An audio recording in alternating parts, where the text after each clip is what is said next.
राधे राधे। जय श्री श्याम। बंधुओं, स्वागत है आपका हमारे चैनल में एक बहुत ही ज्ञानवर्धक प्रसंग के साथ। आज का प्रसंग है स्वर्ग का दर्शन। बंधुओं, मनुष्य जैसे काम करता है वैसा ही उसका स्वभाव हो जाता है। जो बुरे काम करता है उसका स्वभाव बुरा हो जाता है, उसे फिर बुरा काम करने में ही आनंद आता है। और जो अच्छा काम करता है उसका स्वभाव अच्छा हो जाता है और उसे अच्छे कर्म करने में वही आनंद आता है और वह दुनिया में बहुत ही प्रशंसा के युक्त होता है। बंधुओं, इसी संबंध में मैं आपको एक कहानी सुनाती हूँ। बहुत समय पहले की बात है। लक्ष्मी नारायण नाम का एक लड़का था। वह बड़ा ही भोला था। वह प्रतिदिन रात में सोने से पहले अपनी दादी से कहानी सुनने को कहता था। दादी उसे नागलोक, पाताललोक और चंद्रलोक की, सूर्यलोक आदि की कहानियां सुनाया करती थी। एक दिन दादी ने उसे स्वर्ग का वर्णन सुनाया। स्वर्ग का वर्णन इतना सुंदर था कि उसे सुनकर लक्ष्मी नारायण स्वर्ग देखने के लिए हट करने लगा। दादी ने उसे बहुत समझाया कि मनुष्य स्वर्ग नहीं देख सकता, किंतु लक्ष्मी नारायण रोने लगा। रोते रोते वह सो गया। उसे स्वप्न में दिखाई पड़ा कि वह एक चमचम चमकते देवता उसके पास आकर खड़े हो गए और वह बोले, बच्चे, स्वर्ग देखने के लिए मूल्य देना पड़ता है। तुम सर्कस देखने जाते हो तो टिकट देते हो ना, स्वर्ग देखने के लिए तुम्हें भी उसी प्रकार रुपए देने पड़ेंगे। स्वप्न में ही लक्ष्मी नारायण सोचने लगा कि मैं दादी से रुपए मांग लूंगा, लेकिन देवता ने कहा स्वर्ग में तुम्हारे रुपए काम नहीं आएंगे, क्योंकि वो स्वर्ग में नहीं चलते। यहाँ तो भलाई और पुण्य कर्मों का ही रुपया चलता है। अच्छा, तुम यह डिबिया अपने पास रख लो। जब तुम कोई अच्छा काम करोगे तो इसमें 1 रुपया जमा हो जाएगा और जब कोई बुरा काम करोगे तो 1 रुपया इसमें से उड़ जाएगा। जब यह डिबिया भर जाएगी तब तुम स्वर्ग देख सकोगे। तब लक्ष्मी नारायण की नींद टूटी और उसने अपने सिराने सचमुच में एक डिबिया देखी। डिबिया लेकर वह बड़ा प्रसन्न हुआ। उस दिन दादी ने उसे एक बड़ा पैसा दिया। ये पैसा लेकर वह से निकला। एक रोगी भिखारी उसे पैसा मांगने लगा। लक्ष्मी नारायण भिखारी को बिना पैसे दिए भाग जाना चाहता था। इतने में ही उसने अपने अध्यापक को सामने आते देखा, तो उससे अध्यापक की उदार लड़कों की बहुत प्रशंसा किया करते थे। उन्हें देखकर लक्ष्मी नारायण ने भिखारी को पैसा दे दिया।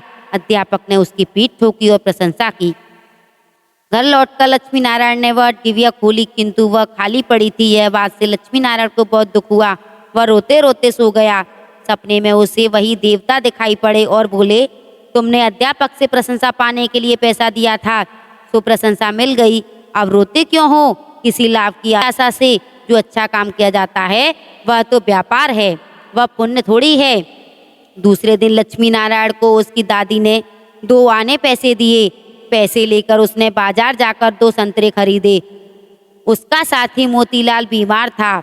बाजार से लौटते समय वह अपने मित्र को देखने उसके घर पर चला गया। मोतीलाल को देखने के लिए उसके घर में वैद्य आए थे। वैद्य जी ने दवा देकर मोतीलाल की माता से कहा कि इसे आज संतरे का रस देना है। मोतीलाल की माता बहुत गरीब थी। वह रोने लगी और बोली कि मैं मजदूरी करके पेट भरती हूँ। इस समय बेटे की बीमारी मैं कई दिनों से काम पर भी नहीं जा सकी। मेरे पास संतरे खरीदने के लिए एक भी पैसा नहीं है। लक्ष्मी नारायण ने अपने दोनों संतरे मोतीलाल की माँ को दे दिए। वह लक्ष्मी नारायण को आशीर्वाद देने लगी। घर आकर जब लक्ष्मी नारायण ने अपनी डिबिया खोली तो उसमें 2 रुपए चमक रहे थे। एक दिन लक्ष्मी नारायण खेल में लगा था। उसकी छोटी बहन वहां आई और उसे खिलौनों को उठाने लगी।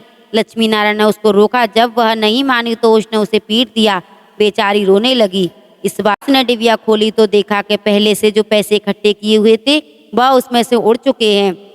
उसे बड़ा पछतावा हुआ। आगे से उसने कोई बुरा काम नहीं किया और वह अच्छा काम करने लगा। लक्ष्मी नारायण पहले रुपए के लोभ से अच्छा काम करता था। धीरे धीरे उसका स्वभाव भी अच्छा काम करने को हो गया। अच्छा काम करते करते उसकी डिबिया रुपयों से भर गई। वह स्वर्ग देखने की आशा से प्रसन्न होता है। उस डिबिया को लेकर वह अपने बगीचे में पहुंचा। लक्ष्मी नारायण ने देखा कि बगीचे में पेड़ के नीचे बैठा हुआ एक बूढ़ा साधु रो रहा था। वह दौड़ता हुआ साधु के पास गया। बोला, बाबा आप क्यों रो रहे हो? साधु बोला, बेटा, जैसी डिबिया तुम्हारे हाथ में है वैसी एक डिबिया मेरे पास थी। बहुत दिन परिश्रम करने के बाद रुपयों से भरी थी। बड़ी आशा थी कि मुझे उन रुपयों से स्वर्ग देखूंगा, किंतु आज गंगा जी में स्नान करते समय वह डिबिया पानी में गिर गई। लक्ष्मी नारायण ने कहा, बाबा आप रो मत, मेरी डिबिया भी भरी हुई है, आप इसे ले लो। साधु बोला, तुमने इसे बड़े परिश्रम से भरा है, तुम्हें इसे देने में दुख होगा।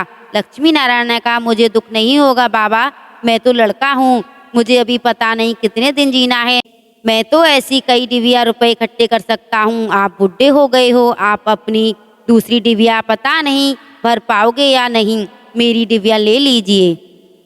साधु ने डिबिया लेकर लक्ष्मी नारायण के नेत्रों पर हाथ फेर दिया। लक्ष्मी नारायण के नेत्र बंद हो गए, उसे स्वर्ग दिखाई पड़ने लगा। ऐसा सुंदर स्वर्ग कि दादी जी ने स्वर्ग का वर्णन किया था, वह वर्णन तो स्वर्ग के एक कोने का भी ठीक वर्णन नहीं था। जब लक्ष्मी नारायण ने नेत्र खोला तो साधु के बदले सपन में दिखाई पड़ने वाला वही देवता उसके सामने प्रत्यक्ष खड़ा हो। देवता ने कहा, बेटा जो लोग अच्छे कर्म करते हैं स्वर्ग उनका घर बन जाता है। तुम इसी प्रकार जीवन में भलाई करते रहोगे तो अंत में मैं तुम्हें स्वर्ग में ही पहुंचा दूंगा और तुम्हारी इच्छा के अनुसार तुम वहीं वास करोगे। बंधुओं, इस कहानी से हमें यह शिक्षा मिलती है कि मनुष्य जैसा काम करता है वो वैसी ही प्रवृत्ति का बन जाता है। अगर वो बुरे काम करने लग जाए तो वह बुरा ही बन जाता है और उसे बुरा काम करने में ही आनंद आता है, लेकिन अगर वो अच्छा काम करने लग जाए तो वो अच्छा ही बन जाता है और उसे अच्छे काम करने में दान धर्म और पुण्य के काम करने में और ज़रूरतमंदों की सहायता करने में ही आनंद आता है। बंधुओं, अगर आप स्वर्ग की प्राप्ति चाहते हो तो आप भी अपने को धर्म कर्म के कार्य में लगा दो, किसी गरीब को मत सताओ और अच्छे कर्म करो। बंधुओं, अगर आपको हमारी वीडियो अच्छी लगी हो तो हमारे चैनल को सब्सक्राइब, वीडियो को लाइक और शेयर करना ना भूलें। धन्यवाद।